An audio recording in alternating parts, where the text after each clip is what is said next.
Praise the Lord. കർത്താവിന്റെ അതിപരിശുദ്ധമായ നാം വാഴ്ത്തപ്പെടട്ടെ. ഈ നല്ല സമയത്ത് ഓർത്ത് ദൈവത്തെ സ്തുതിക്കുകയും വാഴ്ത്തുകയും ചെയ്യുന്നു. വിവിധ സ്ഥലങ്ങളിൽ രാജ്യങ്ങളുമായിരുന്ന ദൈവത്തിന്റെ വചനം കേൾക്കുന്ന എല്ലാ പ്രിയപ്പെട്ടവർക്കും കർത്താവായ യേശുക്രിസ്തുവിന്റെ വിലയേറിയ നാമത്തിന്റെ സ്നേഹവന്ദനത്തെ അറിയിക്കുന്നു. അല്പസമയത്തെ ദൈവന ചിന്തയ്ക്കായി ഒരു ദൈവവചന ഭാഗം വായിക്കുന്നു. എഫേസ്യരുടെ ലേഖനം 1-ാം അധ്യായം 7-ാമത്തെ വാക്യം. അവനിൽ നമുക്ക് അവന്റെ രക്തത്താൽ അതിക്രമങ്ങളുടെ മോചനം എന്ന വീണ്ടെടുപ്പുണ്ട്. ഹല്ലേലൂയ. വളരെ അനുഗ്രഹിക്കപ്പെട്ട നല്ല തിരുവെഴുത്താണ് വായിച്ചത്. അവനിൽ നമുക്ക് അവന്റെ രക്തത്താൽ അതിക്രമങ്ങളുടെ മോചനം എന്ന വീണ്ടെടുപ്പുണ്ട്. വളരെ ശ്രദ്ധിച്ച് വായിച്ച് പഠിക്കേണ്ട ഒരു ദൈവവചന ഭാഗമാണ് നമ്മൾ വായിച്ചത്. ഹല്ലേലൂയ. ഇവിടെ നാം ദൈവത്തിന്റെ വചനം വായിക്കുകയും പഠിക്കുകയും ചെയ്യുമ്പോൾ നമ്മുടെ രക്ഷയെ വിവരിക്കുന്ന അനവധി വാക്കുകൾ വിശുദ്ധ വേദപുസ്തകത്തിൽ രേഖപ്പെടുത്തിയിട്ടുണ്ടെങ്കിലും അതിൽ ശ്രേഷ്ഠമായൊരു വചനമാണ് വീണ്ടെടുപ്പ് അഥവാ വീണ്ടെടുത്തിരിക്കുന്നു എന്ന് എഫേസ്യ ലേഖനം 1-7 വായിച്ചത്. അപ്പം വീണ്ടെടുപ്പ് അല്ലെങ്കിൽ അച്ചാരം എന്നൊക്കെയാണ് ഇതിനെ അർത്ഥമാക്കുന്നത്. അച്ചാരം എന്ന് പറയുമ്പോൾ വില കൊടുത്ത് വിടുവിക്കുന്നതിനെയാണ് അച്ചാരം എന്ന് പറയുന്നത്. അപ്പൊ യേശുക്രിസ്തു നമ്മുടെ ശാപത്തിൽ നമ്മെ വിലയ്ക്ക് വാങ്ങിയെന്ന് തിരുവെഴുത്തം വായിക്കുമ്പോൾ കാണാൻ കഴിയുന്നുണ്ട്. ഗലാത്യ ലേഖനം 3-ാം അധ്യായം 13-ാമത്തെ വാക്യത്തിലേക്ക് വരുമ്പോൾ കാണുന്നു, മരത്തിന്മേൽ തൂങ്ങുന്നവനെല്ലാം ശപിക്കപ്പെട്ടവനെന്ന് എഴുതിയിരിക്കുന്നത് പോലെ ക്രിസ്തു നമുക്ക് വേണ്ടി ശാപമായി തീർന്നു, ന്യായപ്രമാണത്തിന്റെ ശാപത്തിൽ നിന്നും നമ്മെ വിലയ്ക്ക് വാങ്ങി എന്ന് അവിടെ കാണുന്നു. അപ്പൊ നമ്മുടെ ജീവിതത്തിൽ ഒരു വീണ്ടെടുപ്പ് ആവശ്യമാണ്. ഈ ഭൂമിയിലുള്ള സകല ജനത്തിനും വീണ്ടെടുപ്പ് ആവശ്യമാണ്. എല്ലാ മനുഷ്യരും അതിക്രമത്താൽ നിറയപ്പെട്ട് കിടക്കുന്നു. അതുപോലെ തന്നെ ന്യായപ്രമാണത്തിന്റെ ശാപത്തിൽ വീണ് കിടക്കുന്നു. വിവിധമായ പാപബന്ധനങ്ങളിൽ വീണ് കിടക്കുന്ന സകല ജനത്തിനും സ്വയം കഴിവുകൊണ്ട്, ബുദ്ധി കൊണ്ട്, പരിജ്ഞാനം കൊണ്ട്, വിവേകം കൊണ്ട്, അറിവ് കൊണ്ട്, അവന്റെ നന്മ കൊണ്ട്, പണം കൊണ്ട്, വിദ്യാഭ്യാസം കൊണ്ട് വീണ്ടെടുപ്പ് കഴിയുകയില്ല എന്ന് വിശുദ്ധ തിരുവെഴുത്തമ്മയെ പഠിപ്പിക്കുമ്പോൾ എന്നെ കേൾക്കുന്ന ശ്രോതാവി, നിങ്ങൾക്കൊരു മോചനം ആവശ്യമാണോ? നിങ്ങൾ കർത്താവായ യേശുക്രിസ്തുവിലൂടെ മാത്രമേ ആ മോചനം നേടുവാൻ കഴിയുള്ളൂ. അത് ദൈവത്തിന്റെ വചനം പറയുന്നതാണ്. അപ്പൊ നമ്മെ വില കൊടുത്തു വാങ്ങി എന്ന് പറയുന്ന യേശു. ഹല്ലേലൂയ. 1 കൊരിന്ത്യർ ലേഖനം 6-ാം അധ്യായം 19-ാമത്തെ വാക്യം വായിക്കുമ്പോഴും 20-ാമത്തെ വാക്യം വരുമ്പോഴും നമ്മെ അവൻ വില കൊടുത്തു വാങ്ങി. എങ്ങനെ? യേശുവിന്റെ രക്തം കൊടുത്ത് ന്യായപ്രമാണത്തിന്റെ ശാപത്തിൽ നിന്നും ദൈവത്തിനായി നമ്മെ വില കൊടുത്തു വാങ്ങി എന്നാണ് ഇവിടെ കാണാൻ കഴിയുന്നത്. അപ്പൊ നമ്മെ വീണ്ടെടുത്തു എന്ന് പറയുമ്പോൾ വില നൽകി നമ്മെ വാങ്ങി എന്ന. ഹല്ലേലൂയ. വില നൽകി നമ്മെ വാങ്ങി. എന്താണ് യേശു നമുക്ക് വേണ്ടി കൊടുത്ത വിലയെന്ന് പറയുന്നത്? യേശു നമുക്ക് വേണ്ടി കൊടുത്ത വിലയെന്ന് പറയുന്നത് അവന്റെ അവസാനത്തുള്ളി രക്തം വരെ നമുക്ക് വേണ്ടി ഈ ഭൂമിയിൽ വില കൊടുത്തു. നമുക്ക് വേണ്ടി ഈ ഭൂമിയിൽ ഒഴിച്ച്, നമുക്ക് വേണ്ടി ഈ ഭൂമി തന്ന് ആമേൻ പാപത്തിൽ നിന്നും, ശാപത്തിൽ നിന്നും, ന്യായപ്രമാണ ബന്ധനങ്ങളിൽ നിന്നും, ഈ ലോകത്തിന്റെ ജടികമായ അനുഭവങ്ങളിൽ നിന്നും നമ്മെ വിലയ്ക്ക് വാങ്ങി നമുക്ക് ആ വീണ്ടെടുപ്പ് തന്നിരിക്കുന്നു. ഹല്ലേലൂയ. എന്നെ കേൾക്കുന്ന മാതാവേ, പിതാവ്, എന്നെ കേൾക്കുന്ന സഹോദര, പാപത്തിന്റെ ബന്ധനത്തിൽ വീണ് കിടക്കുന്ന നിനക്കൊരു വീണ്ടെടുപ്പ് ആവശ്യമാണ്. ന്യായപ്രമാണത്തിന്റെ ശാപത്തിനൊരു വീണ്ടെടുപ്പ് ആവശ്യമാണ്. കുടുംബ ശാപങ്ങൾ, കുടുംബ പാരമ്പര്യ ബന്ധനങ്ങൾ, നീ ചെയ്തു വെച്ച പാപത്തിന്റെ തിന്മയുടെ പ്രവർത്തികളാൽ നിന്റെ ജീവിതത്തിൽ നിറഞ്ഞു നിൽക്കുന്ന സകല അതിക്രമത്തിൽ നിന്ന് നിനക്കൊരു മോചനം ആവശ്യമാണ്.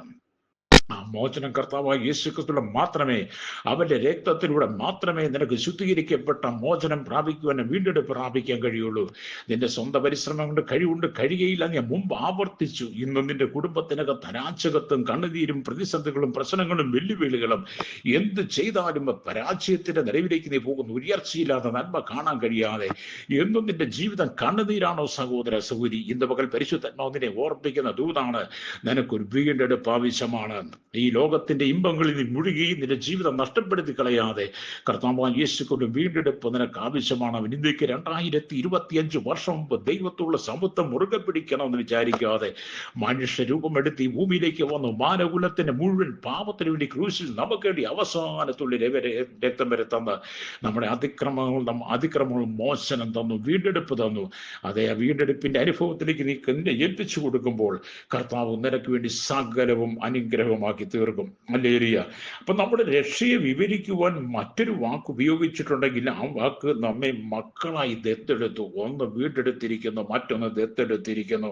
അപ്പൊ യേശുക്രിസ്തുവിന്റെ സകല പ്രവർത്തനത്തിലൂടെയും നമ്മെ പുത്രന്മാരാക്കി തീർക്കുക എന്നത് പരിശുദ്ധാത്മാവിനെ നമുക്ക് ലഭിക്കുന്നതിലൂടെയും പിതാവായി ദൈവം നമ്മെ തന്റെ പുത്രന്മാരായി ദത്തെടുക്കുന്നതിന് വേണ്ടി നമ്മെ മുൻനിയമിച്ചു എന്നാണ് പുസ്തകത്തിൽ, നാം വേദപുസ്തകത്തിൽ നമുക്ക് കാണാൻ കഴിയുന്നത്. അതെ, ഈ ലോകത്തിന്റെ പാപസുഖങ്ങളിൽ വീണ് ഒരിക്കലും സമാധാനം സന്തോഷമില്ലാതെ കണ്ണുനീര് കൊണ്ട് നിന്റെ കുടുംബം കിടക്കുകയല്ലേ, കണ്ണുനീരല്ലേ? അതുകൊണ്ട് ഇന്ന് പകൽ എന്നെ കേൾക്കുന്ന മാതാവി, നീ മടങ്ങി വരണം. ഏത് കുടുംബത്തിൽ നമ്മൾ ചെന്നാലും, ഏത് വ്യക്തിയോട് ചെന്ന് ചോദിച്ചാലും അവർക്കെല്ലാം സമാധാനമില്ല. പലവിധമായ ബന്ധനങ്ങളിൽ അകപ്പെട്ട് കിടക്കുകയാണ്. ജീവിതത്തിൽ ഉയർച്ച പ്രാപിക്കാൻ കഴിയാതെ, നന്മ പ്രാപിക്കാൻ കഴിയാതെ, ഒരു അനുഗ്രഹം കാണാൻ കഴിയാതെ എന്നും ശാപത്തിന്റെ കെട്ടുകൾ നിന്റെ കുടുംബത്തെ മാറാതെ കിടക്കുന്നുണ്ടോ? ഇന്ന് പകൽ പരിശുദ്ധാത്മാവ് പറയുന്നത്, നീ വിശ്വാസത്താൽ യേശുക്രിസ്തുവിലേക്ക് വന്ന് നിന്റെ അതിക്രമങ്ങൾ അല്ലെങ്കിൽ നീ തിരിച്ചറിഞ്ഞുകൊണ്ട് യേശുവിനെ ഏൽപ്പിച്ചു കൊടുക്കുമ്പോൾ അവന്റെ രക്തത്താൽ ആമീൻ അതിക്രമങ്ങളുടെ മോചനം എന്ന വീണ്ടെടുപ്പ് നിനക്ക് ലഭ്യമാകുക തന്നെ ചെയ്യും. ഹല്ലേലൂയ. അതുകൊണ്ട് നീ ദൈവത്തിന്റെ വചനത്തിലേക്ക് വരണം. അതും വചനം പറയുന്നു, ഇപ്പോൾ നമുക്ക് നമ്മുടെ അവകാശത്തിന്റെ ഉറപ്പിനുള്ള ഒരു നിക്ഷേപം മാത്രമാണ് നമുക്ക് ലഭിച്ചിട്ടുള്ളത്. ഹല്ലേലൂയ. എന്നാൽ ഭാവിയിൽ നമ്മുടെ ശരീരം പുനരുദ്ധരിക്കപ്പെടുന്നതും നമുക്ക് പുത്രന്മാരുടെയും പുത്രിമാരുടെയും പൂർണ്ണ അവകാശം ലഭിക്കുന്ന പരിപൂർണ ദത്തെടുക്കലിനെ കുറിച്ച് പൗലോസ് റോമാലേഖനം 8:18 തൊട്ട് താഴോട്ട് രേഖപ്പെടുത്തിയിട്ടുണ്ട്. അങ്ങനെ രക്ഷ എന്നത് 3 കാലങ്ങളിലും ഉപയോഗിക്കാവുന്ന നിലയിലായിട്ടാണ് ദൈവം നമുക്കത് വെളിപ്പെടുത്തുന്നത്. ഒന്ന്, കഴിഞ്ഞ കാലത്തും കഴിഞ്ഞ കാലഘട്ടത്തിലും ഈ കാലഘട്ടത്തിലും ഭാവി കാലത്തിലും നാം ഓരോ ദിവസവും രക്ഷയുടെ അനുഭവത്തിലൂടെ ജീവിതത്തെ മുന്നോട്ട് നയിക്കണമെന്ന് പരിശുദ്ധാത്മാവ് ഓർപ്പിക്കുകയാണ്. എന്നെ കേൾക്കുന്ന ശ്രോതാവേ, ഈ ലോകത്തിൽ നിങ്ങൾ ജീവിക്കുമ്പോൾ അതിക്രമങ്ങളിലൂടെയാണ്, പാപത്തിലൂടെയാണ് ജീവിക്കുന്നത്. ആ പാപത്തിന് പരിഹാരം വരുത്തുവാൻ താങ്കൾ ചെയ്യുന്ന യാതൊരു യാഗങ്ങൾ കൊണ്ടോ വഴിപാടുകൾ കൊണ്ടോ കഴിയില്ലെന്ന് വേദപുസ്തകം പഠിപ്പിക്കുന്നതാണ്. അതുകൊണ്ടാണ് ഞങ്ങൾ ഈ സുവിശേഷം ലോകത്തിന്റെ നാനാഭാഗങ്ങളിലും തിരുക്കോണുകളിലും വിളിച്ചു പറയുന്നത്, നിങ്ങളുടെ അതിക്രമങ്ങൾക്ക് മോചനം ആവശ്യമാണ്. നിങ്ങളുടെ അതിക്രമങ്ങളിൽ നിന്നും ഒഴുകി കിടക്കുന്നിടത്തോളം നിങ്ങൾക്ക് ഒരിക്കലും കരകയറാൻ കഴിയുന്നില്ല. നിങ്ങൾ ചെയ്യുന്നതെല്ലാം തകർച്ചയുടെ വക്കിലായിരിക്കും.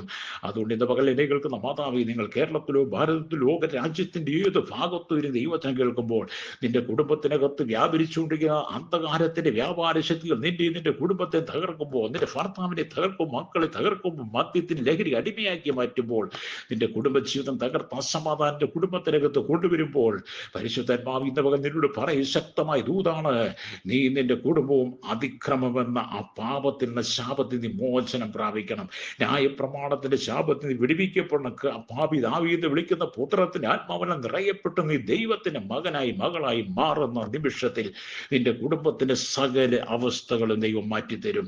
ഇപ്പോൾ നിന്റെ കുടുംബത്തെ അവകാശം പറയുന്ന, നിന്റെ കുടുംബത്തെ ഉയർത്താതെ, നിന്റെ മക്കളെ നന്മയുടെ വഴിയിലേക്ക് നടത്താൻ കഴിയാതെ, നിന്റെ കുടുംബത്തെ പാപത്തിലേക്ക് തള്ളിയിട്ടുകൊണ്ടിരിക്കുന്ന, ശാപത്തിലേക്ക് വലിച്ചിടിച്ചുകൊണ്ടുപോകാൻ സാത്താന്റെ ആധിപത്യം നിന്റെ കുടുംബത്തിൽ നിറഞ്ഞു നിൽക്കുമ്പോൾ നിനക്ക് കണ്ണുനീര് മാത്രമായിരിക്കും. നിന്റെ കണ്ണുനീരിനെ തുടയ്ക്കുവാൻ ലോകത്തിൽ ഒരു ശക്തിക്കും കഴിയില്ല, ലോകത്തൊരു വ്യക്തിക്കും കഴിയില്ല, ഒരു കരങ്ങൾക്കും കഴിയില്ല.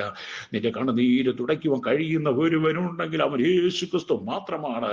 ഹല്ലേലൂയ. ഇന്ന് പകൽ ദൈവത്തിന്റെ പരിശുദ്ധാത്മാവ് വ്യക്തമായിട്ട് ഇടപെടുന്ന ദൂതാണ്. അതുകൊണ്ടാണ് വചനം പറയുന്നത്, അവനിൽ നമുക്ക് അവന്റെ രക്തത്താൽ അതിക്രമങ്ങളുടെ മോചനം എന്ന വീണ്ടെടുപ്പ്.